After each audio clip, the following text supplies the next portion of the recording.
Olá, ouvintes! Tudo bem? Bem-vindos à 9ª temporada do podcast Direito Empresarial Café com Leite.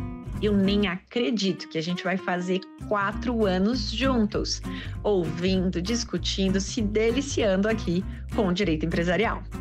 Esse é o podcast perfeito para quem busca conhecimento jurídico durante o dia a dia.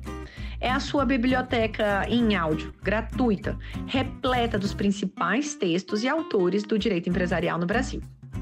Eu sou Amanda Taide, mineira, cruzeirense da UFMG na origem, com passagem em São Paulo, no Largo São Francisco, USP, e Candanga, Fluminense e UNB, de coração.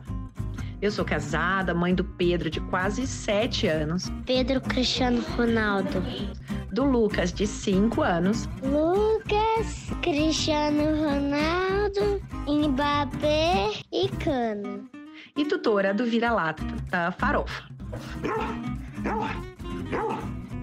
Sou professora da UNB e consultora no Pinheiro Neto Advogados, em direito privado, nas áreas de direito da concorrência, comércio internacional, compliance, anticorrupção, acordos de leniência, negociações, direito empresarial em geral. Esse é um podcast simples, curto e gostoso, como um café da manhã, rapidinho durante a semana. Você quer navegar pelo podcast? O nosso novo site foi totalmente remodelado. Entrem em podcast.direito empresarial Café com Leite, vocês verão uma forma completamente nova de navegar pelo nosso podcast. Os episódios estão organizados tematicamente como uma trilha do conhecimento, facilitando o acesso de todos vocês a temas como teoria da empresa, fundamentos do direito societário, sociedades limitadas, sociedades anônimas e muito mais. Pegue então sua xícara de café com leite ou chá, seu tênis para fazer exercício físico ou seu fone de ouvido para ouvir no seu meio de transporte diário. Vamos então comigo para a próxima xícara de café com leite? Nossa xícara de café com leite de direito empresarial de hoje vai tratar de um livro totalmente novo, recentemente publicado, agora em abril de 2025, intitulado O Segredo de Negócio como Direito Real de Propriedade Intelectual, de autoria de Márcio Junqueira Leite, que foi objeto da sua pesquisa de doutorado, agora publicado como livro. O Márcio Junqueira Leite é advogado com mais de 25 anos de experiência nas áreas de propriedade intelectual, tecnologia, mídia e contencioso comercial. É graduado em Direito, especialista em Direito Processual Civil e doutor em Direito Comercial pela PUC São Paulo.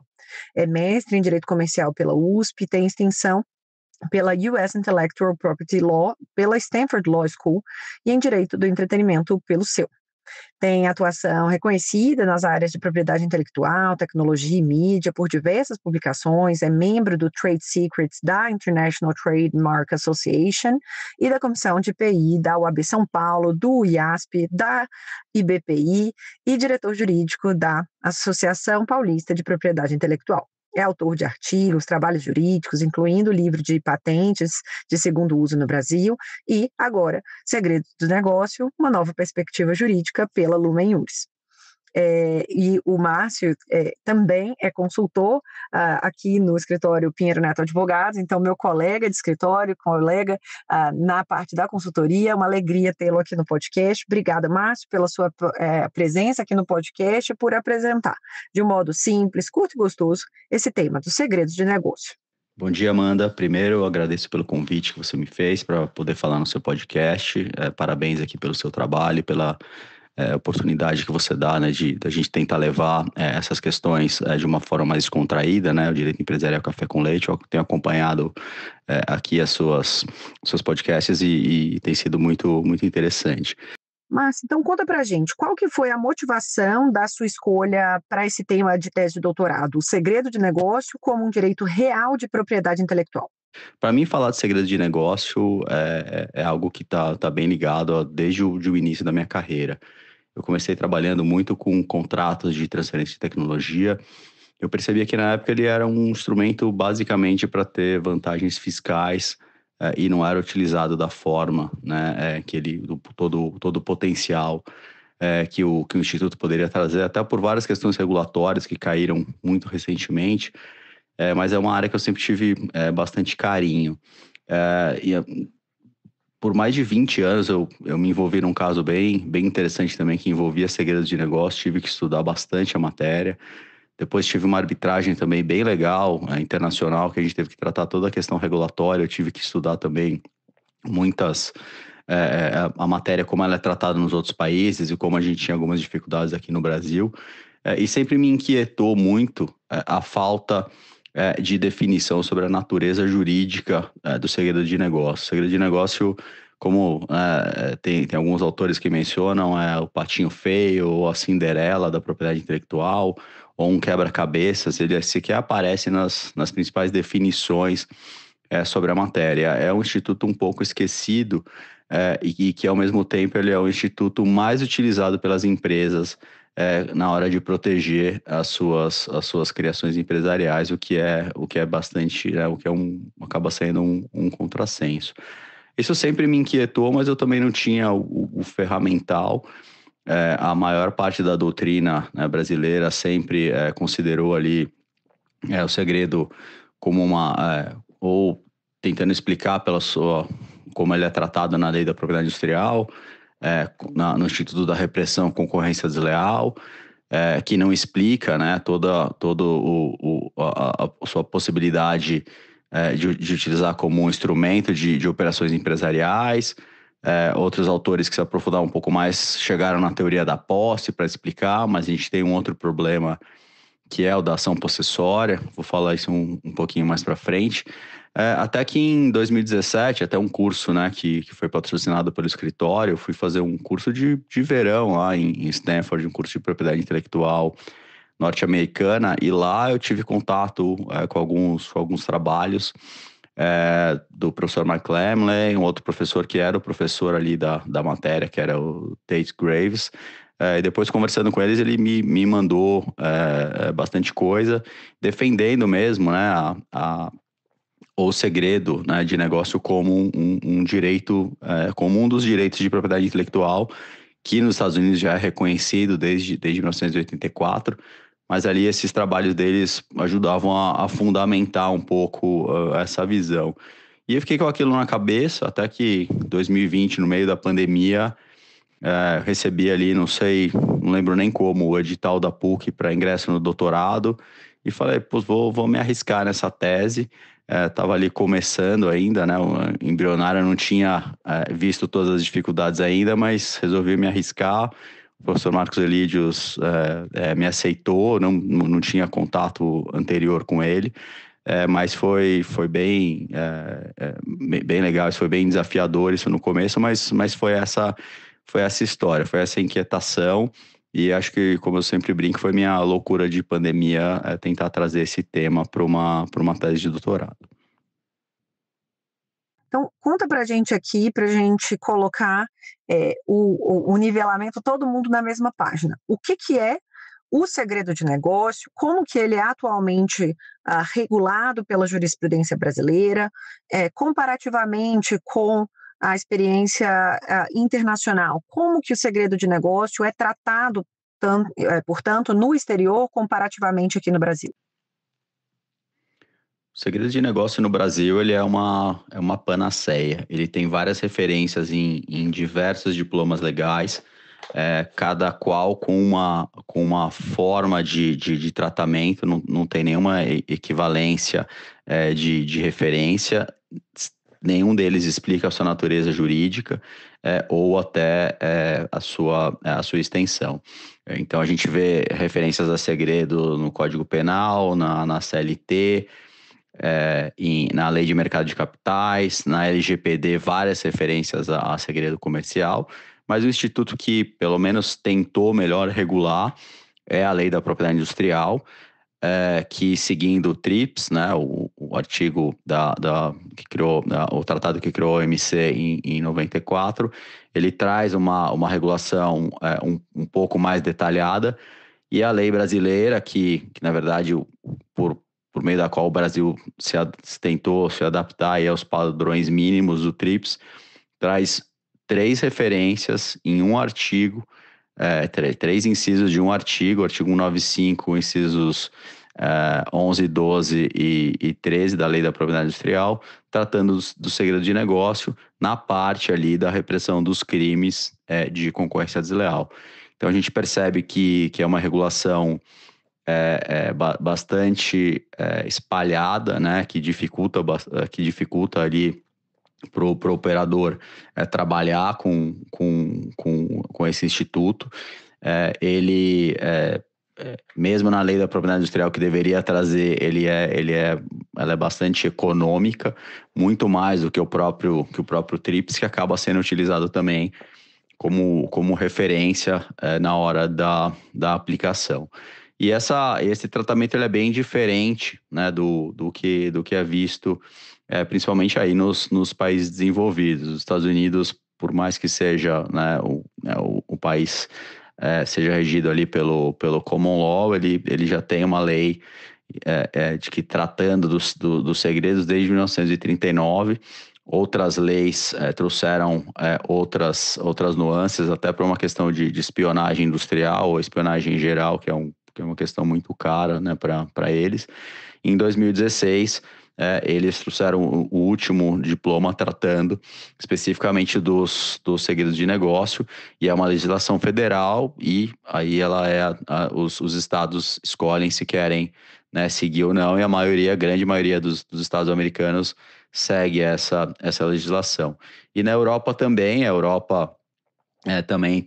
né, aderiu ao TRIPS, e também em 2016, no mesmo ano dos Estados Unidos, ela trouxe, né, um diploma específico para tratar dos segredos de negócio. E nos últimos anos, vários outros países também trouxeram diplomas específicos, como Índia, China, Coreia do Sul, que acho que são os países mais importantes que a gente pode mencionar que tiveram alterações na sua legislação. Então, realmente, falta um pouco mais de olhar, né, do legislador brasileiro para esse tema. Não necessariamente que a gente precise de um diploma específico, acho que seria de bom grado que a gente tivesse, e acho que também uma das ideias da tese foi tentar explicar um pouquinho melhor esse instituto e ajudar, né, não só na proteção, mas também aí na sua utilização como instrumento de operações empresariais.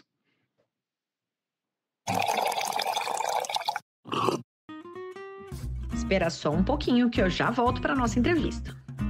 Que você curte direito empresarial, eu já sei, que você está aqui ouvindo o nosso podcast. A minha pergunta é, você sabe quão conectado o direito concorrencial está do direito empresarial? Tem interesse em se aprofundar nesse tema? No primeiro semestre de 2025, eu vou lançar a segunda turma da minha pós-graduação em Direito Concorrencial. É uma pós-graduação totalmente virtual, registrada no MEC, com conteúdo linear, completo e extremamente atualizado, que visa preparar os alunos para os problemas práticos do dia a dia. Operações societárias que são de notificação obrigatória ao CAD, cláusulas contratuais, práticas empresariais, como que o direito concorrencial se relaciona com outras áreas do direito. Se você ficou curioso e interessado em como que esse conhecimento pode contribuir na sua formação jurídica e na sua atuação prática, eu te faço o convite. Entra no site Pós em Direito Concorrencial e se inscreva na nova pós-graduação que eu estou lançando, portanto, agora, em 2025, a turma 2. Eu espero você lá. Eu já peguei minha xícara de café com leite e a gente pode voltar para a nossa entrevista. Ainda falando de segredo de negócio, a gente falou, né, da legislação, da forma como ele vem sendo tratado no exterior, uma perspectiva comparada. Em termos da jurisprudência, como que os tribunais brasileiros tratam desse tema do segredo de negócio?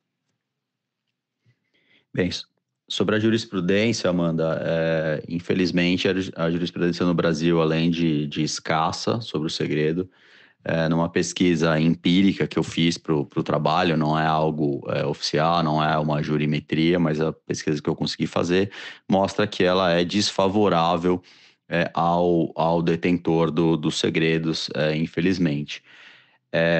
Primeiro que a maioria dos casos não chega ao Superior Tribunal de Justiça, muitos, até por conta, né, da súmula 5 e 7, porque o segredo muitas vezes envolve, né, na grande maioria das vezes, uma obrigação contratual, uma obrigação de sigilo, e questões de fatos e provas. Então, análise de contrato ou análise de fatos e provas acaba não chegando, né, ao Superior Tribunal de Justiça, como você bem sabe.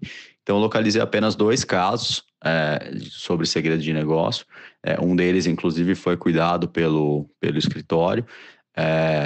Envolvia um contrato de distribuição de bebidas e se existiria um segredo, né, da ex-distribuidora local, quando a empresa realmente detentora da marca quis vir para o Brasil operar diretamente. O Superior Tribunal de Justiça entendeu que não. E então a jurisprudência ela é bem casuística e tratada basicamente nos tribunais estaduais. E aí o grande problema é que, por mais que muitas vezes existam contratos, os contratos acabam sendo muito amplos, ou a informação que se quer proteger não é protegida como um segredo.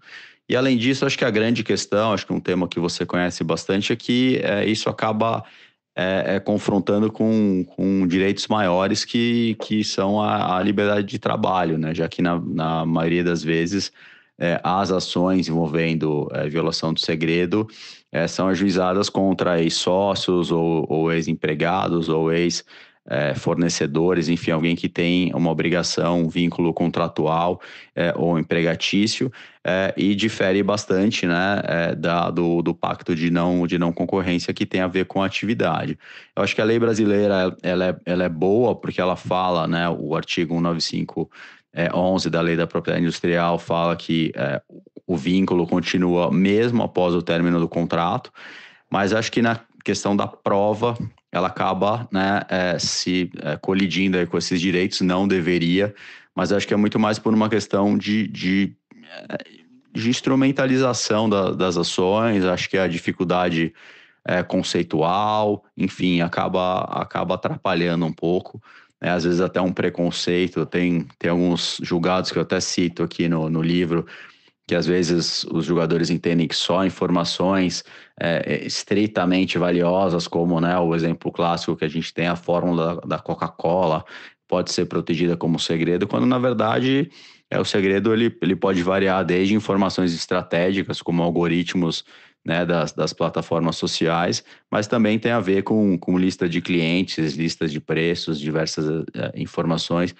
Então, acho que falta ainda, né, uma certa educação aí sobre o tema, e eu acho que o que a gente está tentando é ajudar a desmistificar um pouco o Instituto, e ajudar na sua defesa também, porque isso realmente eu não tinha essa ideia, né, de que a maioria das ações era julgada improcedente pelas mais variadas razões, mas eu acho que melhorando um pouco a cultura e o debate sobre o tema, a gente espera que isso possa, né, um dia talvez virar um pouco esse jogo. E quais que então são as principais teorias a respeito da natureza jurídica do segredo de negócio e quais que são os problemas que essas diferentes naturezas jurídicas acabam trazendo, né? Quais os problemas que essas respectivas categorizações ainda geram? Só voltando um pouquinho num ponto que eu acabei esquecendo de mencionar, mas acho que os que se utiliza muito, né, na jurisprudência também, para definir o segredo, para qualificar a informação como segredo, é o que está previsto no próprio TRIPS, que é uma informação que ela seja secreta, que ela tenha valor por ser secreta, que ela gere vantagem competitiva para o seu titular e que tenha tido medidas razoáveis para ser mantida secreta. Então, esses basicamente são os requisitos para que algo possa ser considerado segredo, porque não é qualquer informação banal que vá ser considerada segredo, né, como esse caso que eu mencionei na jurisprudência, mas se se ele atender a esses requisitos, trouxer uma vantagem competitiva em relação aos seus concorrentes diretos, já é uma informação, ou até indiretos, a gente vai ver isso, já a informação já pode ser qualificada como um segredo de negócio. Agora, falando um pouquinho das principais, né, teorias sobre a natureza jurídica, nós temos várias, né? Temos uma teoria do Ponce de Miranda que trata até como um direito de personalidade, acho que é uma questão romântica que acho que já não se aplica mais, mas eu vou falar das duas principais. Eu acho que a principal aqui, que é praticamente refutável, é a teoria da repressão à concorrência desleal, que realmente é onde o segredo de negócio está tratado e está regulado na lei da propriedade industrial. A lei da propriedade industrial traz, inclusive, né, o conceito é informação confidencial, ela não fala segredo, mas aquela informação confidencial que não seja óbvia, né, para um técnico no assunto, informação secreta, né, a lei ela segue bastante a linha do TRIPS, e aqui a parte tenha tido contato em uma relação contratual empregatícia, mesmo após o término do contrato. Então, realmente, o instituto que reprime, né, a violação do segredo é o Instituto da Concorrência Desleal. Agora, ele é insuficiente para explicar a faceta empresarial do Instituto, porque desde 1958 o segredo de negócio ele é reconhecido como um bem que é passível de ser utilizado, né, aí como despesa operacional dedutível da base de imposto de renda. Então já se reconhece lá atrás que ele tem um valor comercial, e você é um bem que você pode gozar, fruir, dispor e se defender, né? Então você pode licenciar, alienar, vender, fazer várias espécies, né, de operações, e essa faceta da concorrência desleal, ela não explica, ela só explica a repressão. Então eu sempre achei que era insuficiente, né, para explicar. E a concorrência desleal ela tem um outro problema, uma outra dificuldade na sua aplicação. A concorrência desleal, conforme é reconhecido pela jurisprudência, ela só se aplica em relação a concorrentes. Então, por exemplo, como eu mencionei há pouco, né, os vários algoritmos aí das redes sociais, eles são protegidos, né, também como segredo. Se alguém não concorrente tem acesso e faz uso indevido daquela informação, ainda que possa estar protegida por software, né, que é um outro direito de propriedade intelectual, mas se a gente tratar só daquela informação confidencial, muitas vezes esse instituto da concorrência desleal ele vai ser insuficiente porque ele só atinge concorrentes diretos. Então, realmente, ele, além de não explicar o aspecto empresarial, ele também é um pouco capenga na repressão se a gente tratar, né, de um não concorrente. Então, isso sempre também me inquietou bastante. E a outra das principais teorias, e que realmente era defendida por vários professores que eu respeito bastante, é a teoria da posse.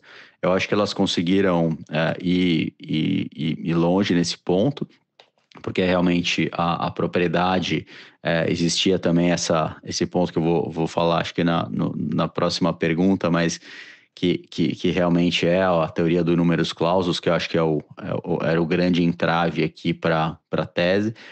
Mas a teoria da posse explica, né, toda a possibilidade ali de gozar, fruir, dispor do bem, e inclusive defender, né, contra o seu uso indevido. A gente tem uma grande questão nos direitos de propriedade intelectual, que é a sua defesa. O STJ lá atrás, já em 1998, já decidiu que não cabe ação possessória para defender direitos de propriedade intelectual. Isso por conta da natureza imaterial do instituto, ou seja, o bem pode ser usado por várias pessoas ao mesmo tempo sem que ele se esgote, diferentemente de um veículo, de um imóvel, né, onde só uma pessoa ocupa, né, os direitos de propriedade intelectual podem ser explorados por várias pessoas ao mesmo tempo sem necessariamente esgotar o direito do titular. Então, falar de posse em direito de propriedade intelectual é algo que não é tão adequado, porque você pode ser o possuidor, mas você não é necessariamente o proprietário, e isso pode gerar diversos problemas jurídicos. Então, essa tese também acabava não sendo suficiente para explicar. E, além disso, um grande problema que nós tínhamos no dia a dia não só, né, a questão da defesa, mas também na utilização do segredo em operações empresariais. Se eu quero outorgar um penhor, um usufruto, ou qualquer outra espécie de garantia, por exemplo, muitas delas só são utilizáveis em direitos de propriedade. E por mais que se diga, né, o professor Denis Barbosa até falava do segredo como uma quase propriedade, muitas vezes o outorgante do direito, né, da garantia, do crédito, não queria esse bem em garantia. Muito diferente nos Estados Unidos, onde, por exemplo, a Coca-Cola, para a constituição da empresa, né, os seus fundadores deram a fórmula em garantia no banco e só obtiveram de volta quando pagaram o empréstimo, né, coisa que seria praticamente impossível no Brasil, mesmo hoje. E a teoria do direito de propriedade, né? Quais que são os principais entraves para a aplicação dessa teoria de direito de propriedade para os segredos de negócio? E qual que é, então, a sua proposta, né, para superar esses entraves da utilização, portanto, né, de uma tese de o segredo de negócio como um direito real de propriedade intelectual, que é justamente o título da sua tese? Obrigado. Finalmente entrando aqui na tese, vamos lá. Os dois principais entraves aí são dois termos em latim, né? Então, o primeiro é o efeito erga omnes, né? Então, muitas diziam, né, que olha, você não pode, o segredo de negócio não pode ser um direito de propriedade, porque ele é um direito mais fraco. Isso por quê? Porque o segredo de negócio, isso também é uma construção doutrinária e jurisprudencial já consagrada tanto no Brasil como lá fora, ele não é oponível contra terceiros de boa-fé. Então, ele não é oponível contra aquele que desenvolva o mesmo conhecimento por meios próprios. E mesmo o segredo, inclusive, admite a própria engenharia reversa. Então, qual é a grande, né, vamos dizer, que eu chamei aqui de limitações intrínsecas, mas a fraqueza do segredo é que você pode ter o seu segredo, o seu concorrente tem o dele, mas se por meios lícitos ele desenvolver o mesmo conhecimento, você não tem oponibilidade contra esse segredo. Isso é muito diferente de uma patente, por exemplo. Com a patente, aquele conhecimento ele é oponível erga omnes, né, contra qualquer terceiro. Mas quando a gente vai estudar, né, até o direito de propriedade, o caráter constitucional, a função social e analisar bem a fundo os direitos, mas especialmente os direitos de propriedade intelectual, que foram os que eu me debrucei, a gente vai ver que eles não são tão erga omnes assim, né? Eles têm várias limitações. Por exemplo, e isso foi um trabalho que eu tive que fazer, eu tive que voltar a todos os outros institutos da propriedade intelectual para mostrar que eles também tinham diversas limitações e o fato deles terem essas limitações não desconfiguravam a sua natureza como um direito real de propriedade, como já são reconhecidos, né, há muito tempo. Interessante é que muitos deles são reconhecidos sem qualquer referência legal à propriedade, né? O próprio direito de autor no seu aspecto patrimonial ou as indicações geográficas, que são um outro instituto, não tem referência, e mesmo os outros, né, direitos de propriedade industrial aí mais reconhecidos, marcas, patentes e desenhos industriais, eles não têm uma referência direta, é uma propriedade. Não, isso é uma construção, porque a lei menciona a propriedade algumas vezes. E aí, então, a minha tese foi, olha, se os outros direitos também têm limitações que não desqualificam, por que o segredo não pode, né, também ser reconhecido como um direito real de propriedade?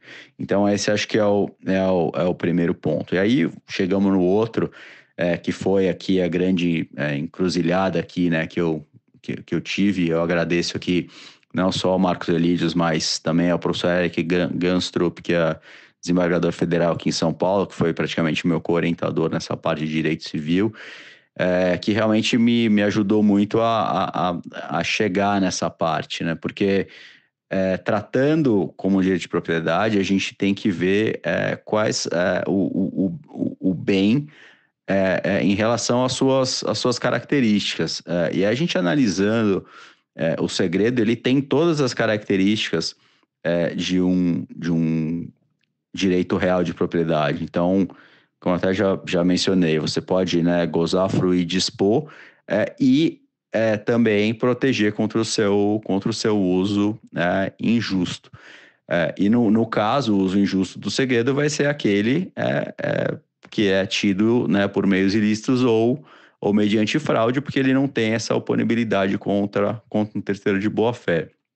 E nesse ponto tem também, né, a teoria aqui do numerus clausus, ou seja, só pode ser propriedade aquilo que a lei assim o diz. Então, primeiro que a gente viu que, em relação aos outros direitos de IPI, não é necessariamente assim, isso é uma construção doutrinária e jurisprudencial. Mas daí é que veio o pulo do gato, que o professor Eric também me ajudou bastante. Em 2017, ou seja, né, até bem recentemente, o STJ definiu aí que a multipropriedade imobiliária ela pode ser considerada um direito de propriedade em razão das suas características, ainda que não existisse naquela época uma lei que regulasse essa matéria, né? O time sharing, ou seja, isso realmente quebrou um paradigma, e acho que aplicando a função social juntamente com esse entendimento de que a propriedade pode ser reconhecida em razão das características do Instituto, eu acho que foi possível tentar fazer um paralelo nisso também com relação ao segredo. E, como eu falei, a gente não está criando um novo direito, a gente só está tentando qualificar, né, dentro aí da tipicidade, o segredo dentro do direito de propriedade, que é o primeiro, né, dos direitos reais. Então, essa, em resumo, não tão curto assim, foi a linha que eu segui para defender a tese, que agora, né, se tornou um livro que eu estou lançando. E, por fim, quais que então são, na sua visão, né, as vantagens jurídicas, sociais e econômicas de se qualificar o segredo de negócio como um direito real de propriedade intelectual? Conta para a gente aí quais que são as vantagens da sua proposta começar a ser aceita aí de modo mais alargado no direito brasileiro. Então, sobre as vantagens dessa qualificação como um direito real, eu acho que a primeira vantagem que é evitar os custos de transação. Hoje, né, existe uma insegurança jurídica e as empresas, né, gastam muito para proteger essa informação, e até um super investimento em segurança hoje, segurança informática e até física, mas eu acho que isso pode ser diminuído caso se reconheça como um direito de propriedade. A segunda é realmente a segurança jurídica, ou seja, a gente poder ter segurança jurídica não só para a defesa, mas também para que se façam negócios envolvendo segredos. Isso realmente é algo que já foi constatado. O próprio estudo da União Europeia mostra que ele é o instituto mais utilizado, né, pelas empresas, mas que proporcionalmente ele tem menos negócios envolvidos. Não é um problema só no Brasil, mas aqui principalmente até por conta da falta, né, da legislação. A outra vantagem, acho que é o aumento do intercâmbio de informações, né, entre as empresas. Então, as empresas vão ser menos receosas ali em licenciar essas informações, em levar para outros países. Acho que tem uma questão até de desenvolvimento, enfim, acho que essas informações poderiam ser mais intercambiáveis com a maior né, segurança jurídica.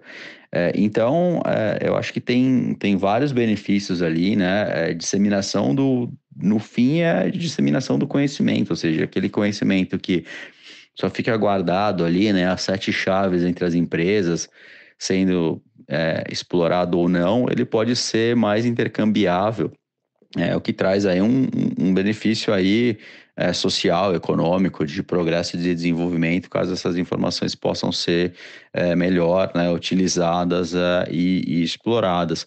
E também analisando um pouco, né, potenciais abusos, né, em relação ao direito de propriedade, acho que eles seriam mínimos, porque realmente aquele que desenvolve por meios próprios tem, né, o meio de defesa ali contra eventual abuso, mostrando que realmente desenvolveu por meios próprios ou fez uma engenharia reversa, ou seja, que não violou ainda, que exista tentativa de inversão do ônus da prova ali, que acho que pode ocorrer muitas vezes nesses casos, mas eu acho que as vantagens são muito maiores do que eventual dano colateral, que eu acho que é bastante mitigável, e eu acho que realmente seria proveitoso ali, não só judicialmente, mas também do ponto de vista empresarial, social e econômico. E por fim, diante do sucesso dessa pergunta na última temporada, a gente continua nessa nova temporada a pergunta de quem é você na pessoa física. Conta um pouquinho mais para a gente dos seus gostos, dos seus interesses, como você usa seu tempo livre e se você também ouve aí episódios de podcasts que não sejam jurídicos, que possam aí informar também os nossos ouvintes. Então, acho que essa vai ser a pergunta mais legal mesmo, mas agradeço aqui, né, todo o seu tempo e de quem acompanhou a gente, mais uma vez a oportunidade. Mas eu sou o Márcio, casado com a Adriana há 20 anos, vou fazer 20 anos de casado esse ano. Pai da Lorena, de 14, da Laura, de 12. Gosto muito de esportes, pratico musculação, beach tênis, que acho que é o esporte que eu tenho mais feito atualmente. Gosto muito de cinema e o que eu mais gosto no meu tempo livre é viajar com a minha família, descobrir lugares diferentes, né? E hoje é o que a gente tem mais feito. E podcasts, né? Claro, além do Direito Empresarial Café com Leite, né? Obviamente que eu tenho ouvido, mas eu gosto bastante dos podcasts do Chico Felitti, né? Eu acho que ele chamou bastante atenção aqui em São Paulo. Começou com o caso da mulher da casa abandonada, que realmente virou um trend aí, depois todo mundo comentava, e ele fez vários outros ali, uma profundidade bem interessante e sai bastante, né, do nosso dia a dia, do lugar comum. São histórias bem pitorescas. Eu acho que ele quebra um pouco a rotina. Eu acho que ele é um bem interessante que eu poderia recomendar. Agradeço aí a você e ao pessoal que ouviu e fico à disposição para qualquer dúvida aqui no LinkedIn. Podem me mandar pergunta. Eu estou à disposição e vai ser um prazer. Obrigado. Muito obrigada pela sua presença e até a próxima. A nossa xícara de café com leite foi devidamente tomada. Agradecendo aqui a nosso convidado pela presença, a vocês pela audiência. Se vocês tiverem sugestões, comentários, não deixem de me procurar. No LinkedIn, Amanda Taide, no Instagram, Direito Empresarial Café com Leite e também, caso vocês tenham meu contato, podem me mandar mensagem no WhatsApp. Um abraço a todos. Tchau, tchau.